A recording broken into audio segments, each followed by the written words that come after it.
بیوی نماز نہیں پڑھتی ہے، اس کی دو صورتیں، پہلے سے ہی نہیں پڑھتی تھی اور آپ کو پتا تھا کہ نہیں پڑھتی، تو سوال پیدا ہوتا ہے آپ نے بے نمازی سے شادی کی کیوں؟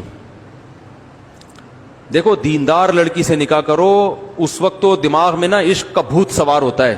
لوگ دین نہیں دیکھتے، نہ یہ دیکھتے ہیں کہ پردہ کرتی ہے کہ نہیں کرتی، نہ یہ دیکھتے ہیں کہ نماز پڑھتی ہے کہ نہیں پڑھتی، لیکن یہ بھوت جب اترتا ہے جب آپ کے بچے جوان ہونا شروع ہوتے ہیں اور وہ نماز نہیں پڑھتے، بیٹیاں پردہ نہیں کرتی، اور وہ کیوں کریں گی پردہ جب ان کی امی پردہ نہیں کر رہی ہیں تو وہ کیوں کریں گی؟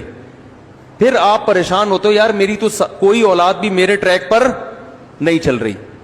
آپ کہہ سکتے ہو میں اپنی بچوں کی اتنی اچھی تربیت کروں گا کہ وہ ماما کی بات ماننے کے بجائے پاپا کی بات مانیں گے، تو یاد رکھو جب انسان کے پاس برائی کا راستہ بھی ہوتا ہے جس میں آزادی ہے اور اچھائی کا راستہ بھی ہوتا ہے جس میں ٹینشن ہے، تو زیادہ تر لوگ کس راستے کو فالو کرتے ہیں؟ برائی۔